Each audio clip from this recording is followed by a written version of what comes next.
Hello, everyone. You are listening to the latest Flyers Talk podcast presented by Great Railing.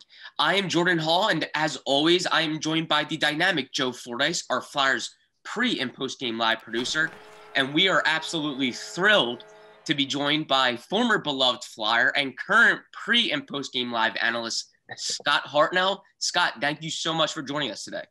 Thanks, Jordan. You're just pumping Joe's tires just a little bit too much. I'm no longer going to say dynamic anymore when I introduce him. It was great. It's great. Great to see you guys. How you guys been? Doing well. Really appreciate you coming on, Scott. Loved your analysis throughout the season, and really excited to have you on because we know, one of your good friends and teammates got traded today, and also one of your good friends and former teammates was acquired today by the Flyers. First, we'll start with Cam Atkinson. You know him well. He had nothing but great things to say about you in his interview today. Tell us a little bit about Cam and how you know him. Yeah, it's bittersweet, right? Like you said, you bring in a friend, obviously, but you lose a great friend and a great player as well with Jakey. But, starting with Cam, he was a guy that was just full of life, full of energy, absolutely loves the game of hockey, loves to score goals, wants to score goals, practice games. Whatever it may be, whether it's, darts after, in the clubhouse, whatever, he always wants to win, so competitive. So I think he's going to bring that spirit, that energy that is around Cam on and off the ice, which is awesome. Biased, obviously we were stallmates, so we had a lot of fun together, lacing up our skates for practice every day for a few years, for games, going to war with each other, and just came really close. And my first year retired, we were in Columbus, so stayed in contact with him and watching his career develop the last few years. So, a lot of respect for Cam and what he can bring on the ice. He's fast, he's dynamic, loves to cheat a little bit offensively, gets a lot of breakaways, good goal scorers, know how to do that the right parts of the game, right parts of the season. So he's when he's out there, there's always something that great happens, a great penalty kill, which the Flyers need as well. So I think they really upped just the all-round game, not compared to Jakey, but just Cam's game brings a lot. Scott, when you look at Cam, he was so excited about joining the Flyers today. When you listen to him talk, I started thinking that he could really be a salesman for other free agents and other players to want to join the Flyers. I know when you were here as a player, this was kind of a destination for a lot of free agents and players to want to come. And how important will that role be for Cam with the Flyers? Yeah, like I said before, he's just full of life, and he's he called me at I think it was 8:00 in the morning here, 11 there, and he's like you'll never believe it. He's like, I'm coming to Philly, and I was like, what? Like, Cam Atkinson's supposed to be in the Blue Jackets organizations forever, and I'm like, who are you going for? And my first thing that came to mind was either JVR or Voracek, right? And it ended up being Voracek. Found out a couple hours later, but it's just kind of crazy how it all happened, and literally it was. He's like, wow, I got a chance to win right now. The Blue Jackets are in a little bit of a rebuild. They've lost a lot of players on their side with like Josh Anderson, Dave Savard, Seth Jones, Bobrovsky, Duchesne in the last couple of years, right? So they're going in different directions, and the Flyers obviously have made a bunch of big moves. It reminds me of a lot the year that I came with Chemo, Teeman and myself, Jason Smith, Joffrey Lupul, Danny Briere. They bring in these 4, 5, 6 new guys and totally changes that team, the dynamics, and then you kind of grow together and become a great team. And kind of what we did back then. We didn't win, but we're close, obviously. But it just seems like there's just a great fit on paper, and obviously the guys need to go out and play and do their thing. Yeah, for everyone listening, a big trade, another trade occurred on Saturday, the 4th trade by Chuck Fletcher in a span of 8 days. It was Jakub Voracek for Cam Atkinson. Scott, you also played with Jake for a long time. You know him extremely well. I know he looks up to you. Have you heard from Jake, and what did you think of that? Just, it's an end of an era, really. 10 years for Jake in Philadelphia. Yeah, 10 years is a long time, right? And him getting traded as a young kid, coming to the Flyers organization, he just brought so much life. He's competitive. He wants to win every time. He wants to be the guy with that puck. And, it's a hard thing to replace too, right? Jakey wants that puck. He holds it, he goes behind the net, he's making plays on that power play, which are really tough plays for, left-handed shot on the right side of the power play, him and G, going back and forth. So it's going to be a little bit different power play, that's for sure. But, and off the ice, Jakey is just a great teammate, would do anything for you. If I needed something, I know that I could call him and he would drop everything and be there right for me. So it's bittersweet, like I said earlier in the podcast, but it's just it's exciting for Jakey to go get a fresh start somewhere else. He obviously knows that city, knows a lot about it, so it's probably the learning curve for him is not that high. But for Cam coming here, it's just a great opportunity. He's got a couple good friends that he knows already with Kevin Hayes on the team. So I'm sure he'll feel comfortable, right off the bat. So it's going to be exciting. It's been an exciting off season for the Flyers. They needed to do, add a little bit of D depth. They've added 2, and then they bring in the Cam Atkinson, really, really good, powerful, speedy, skilled forward as well. Scott, wanted to ask you one more thing about Jake Voracek as he leaves the Flyers, and you kind of look back at his legacy with this team. He's in the top 10 in games played in franchise history for the Flyers, as well as assists. And he might not be one of the first names you think of when you think of kind of the all-time leaders in certain things for the Flyers. But what do you think his legacy as a Flyer will be? I think he's right up there. He was fun to watch. He was really fun to play with. I had some of my best years playing with him and Claude Giroux, right? And he just loves the game, loves to practice, loves to score, love the city of Philadelphia. I think he has just passion, right? And if things weren't going his way, he'd yell, he'd scream, he'd be mad at himself. But that was just Jakey, right? And you got to respect that. That's who he is, and he just has a lot of passion in life too. One of the best guys, one of my favorite teammates that I played for. So I just wish him all the best. But like his legacy, he'll definitely go around. If you ask people that have watched him play, and obviously some other high-end Philadelphia Flyers, every time he was on the ice, he brought it, and he didn't go through too many games where he was just kind of floating around and not doing anything. He was always competitive, always giving it his all, which I love about him. Flyers Talk is brought to you by Great Railing. Stop into Great Railing for the highest quality and lowest prices on all your railing, decking, and fencing needs. Well, Scott, one of the funniest things was Cam Atkinson pops up on this Zoom interview and boom, he's wearing a Gritty shirt. And my first thought was, how did he have that right there on hand? And apparently it came from you and your wife. Can you take us into that and just how funny was that?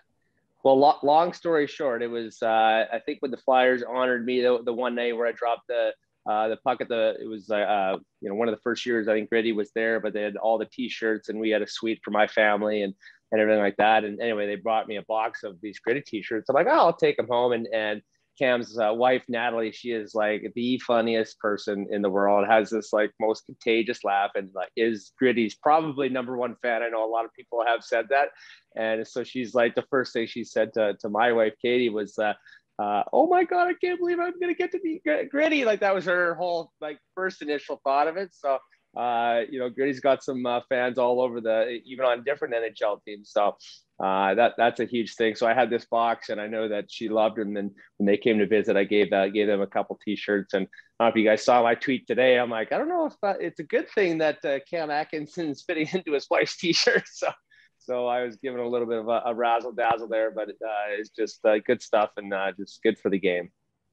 Yeah, Scott, that kind of goes back to what I was talking about earlier, just his ability to be almost a salesman and a promoter of this team. For a guy who had just gotten traded, a lot of times you see the bittersweetness come out. And I don't think I saw much of that today. He just seemed so excited about coming and joining this team and, mentioning all the sort of connections he had with the Flyers. And it really was refreshing to see that and to see somebody talking about coming to the Flyers that way. It's easier when you do have friends on the team or around that team, right? And, if he was going to Anaheim, for example, he doesn't probably know anybody on that team. doesn't know anyone that's retired in Anaheim, right, to make him feel more comfortable. So I think it's closer to his home.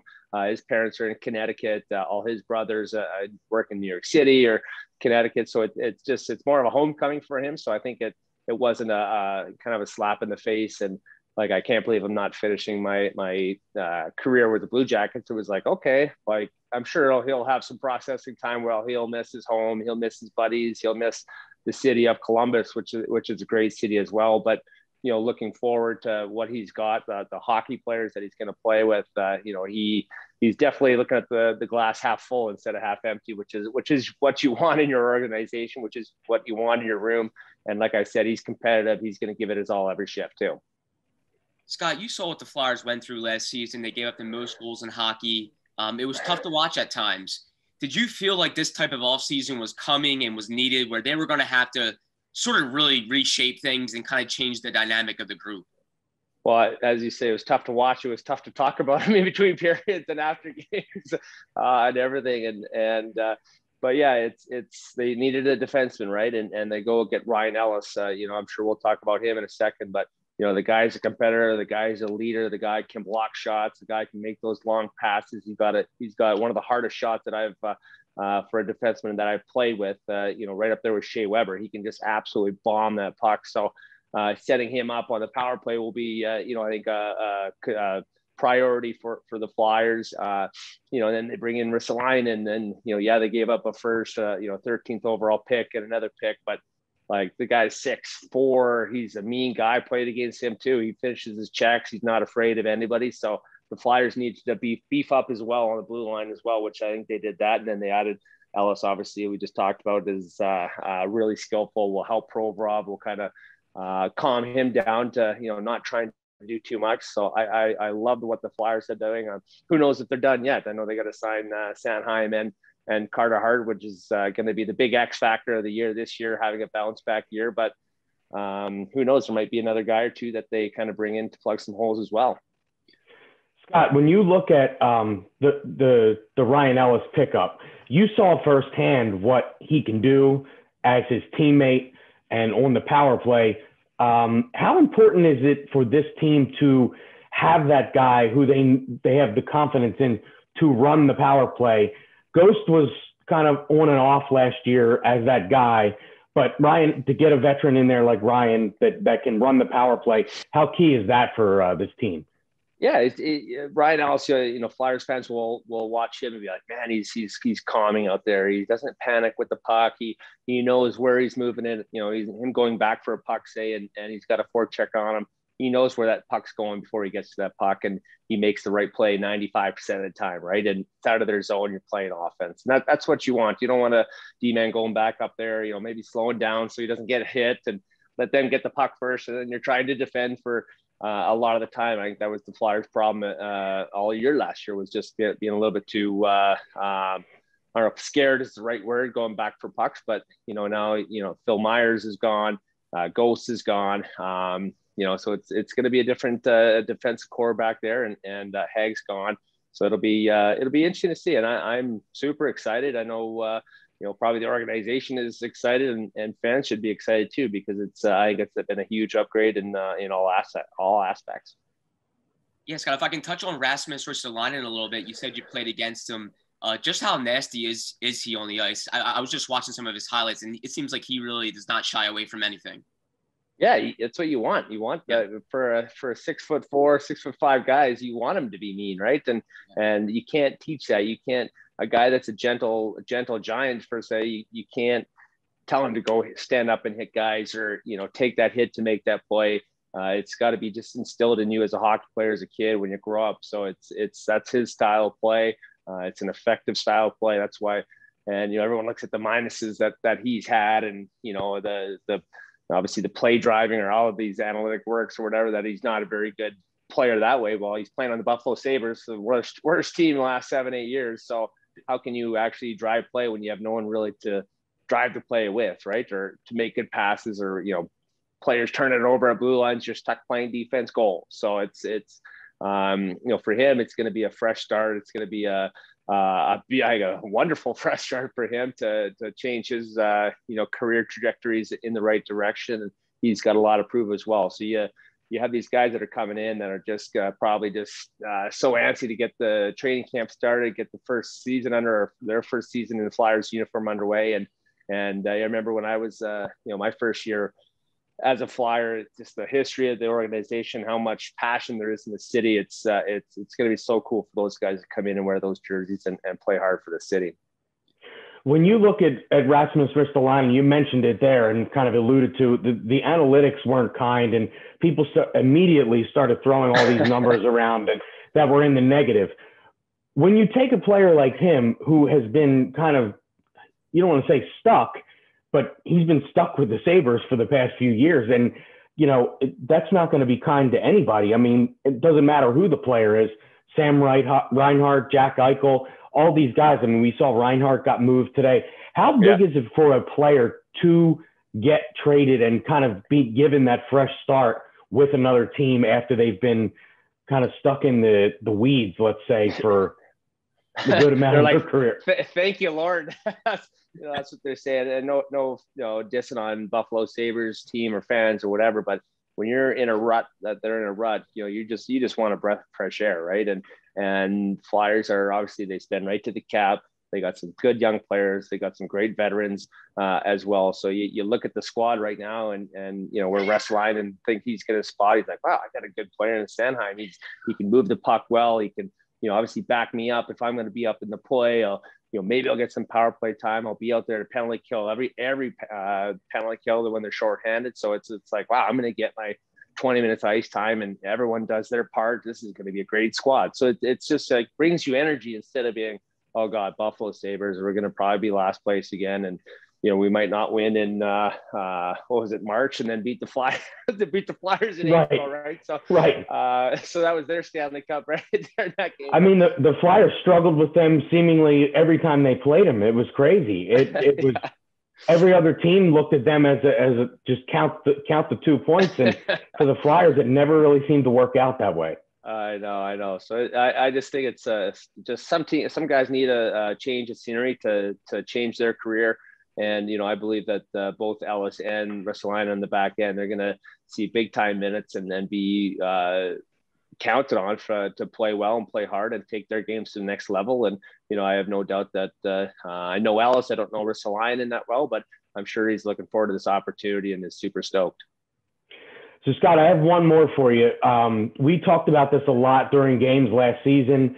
It's kind of been the sort of theme about this Flyers team that they kind of needed a fresh start or a fresh look going into next season.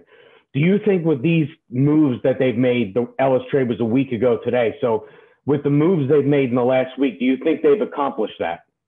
Yeah, I think so too. I think, like you said, Ellis was a big move. I don't even know how these GMs start thinking about, I can move these two guys and Nashville flips Patrick to get Cody Glass. And it's like, wow, this is crazy how it all works. Yeah, I'd love to be a fly on the wall in the war room, the last week, right, to see how all these trades come through. But, when you lose a player like Jakub Voracek, a guy that's supposed to retire as a Flyer and he gets traded, like, you got to look in the mirror. Konechny is like, wow, I got to play better. Joel Farabee, he can't be just happy with his 20-goal season last year. He needs to step it up. He's got to, do what Drew does. Obviously, what you're going to get from Sean Couturier. So it's like everyone needs to be accountable to themselves, play their role at the best of their ability for the team. And I think they're going to be great. So I think it's when you lose Jake, you lose guys that are like, Patrick was well liked.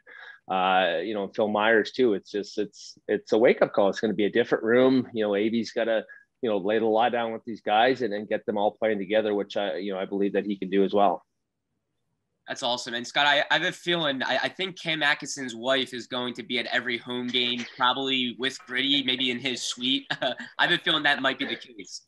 Yeah, I would say that maybe one of their kids' birthday parties might be a Gritty themed birthday party with maybe a surprise for him, just more for her, but not for the kids. So it'll be good to see them and be close to them because they're great people. Well, that was awesome. You set up Cam well, and it was just so great chatting with you, just giving all your connections to all these moves and everything the Flyers are doing. Scott, really appreciate you taking the time to join us, and great hearing from you. Yeah. Thanks, Jordan. Thanks, Joe. Take care, guys. Yeah. You too, Scott. Thank you. You too. Yeah. Joe, that was awesome hearing from Scott Hartnell. Just so unique how he has played with all of those guys. Obviously, Jake, Cam Atkinson, Ryan Ellis. I even forgot about the Ryan Ellis one, and obviously the connection with Nashville. So, Scott's going to be awesome to work with during next season too. Just given he knows all those guys' games. Sounds like he's excited about the offseason. Joe, do you think fans should be excited about this offseason? I do. I mean, so when the trade for Atkinson happened earlier this morning, I sent a text to Scott and I said, what do you think Jake's feelings about this are? And he's like, it's probably bittersweet, and then he said, and Atkinson's my boy, so I'm really pumped about having him here.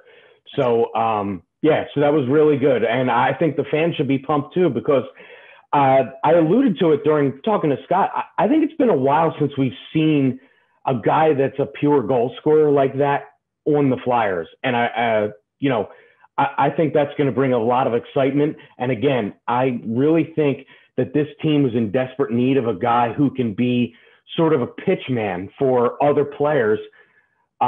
This team for the longest time was a destination for free agents. And I feel like maybe that kind of went away for a little bit. And a guy like Cam Atkinson, we saw it today during his press conference, how he was kind of beaming with energy and electricity about coming to this organization. And I think he can be a spokesperson and a promoter of this organization for other players to come into the fold as well. And I think that's something this team desperately need, along with just being a great player.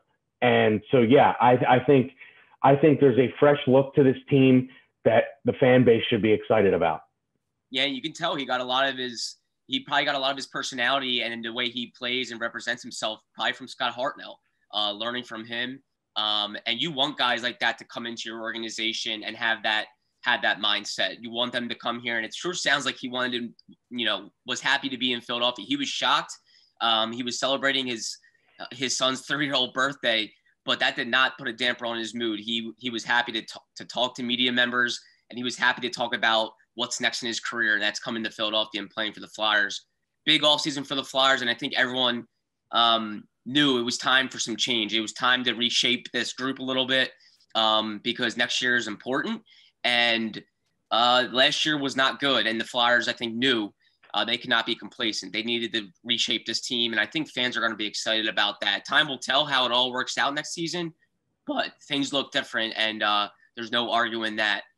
But Joe, great having you. Great chatting with Scott Hartnell as well. Thanks so much for lining that up. A big thank you to Derek Souders, our video producer, for recording this and hopping on with us. And Flyers fans, as always, thank you for listening to the latest Flyers Talk podcast presented by Great Railing. Wherever you get your podcasts, please rate and listen, and we cannot wait to talk to you next time.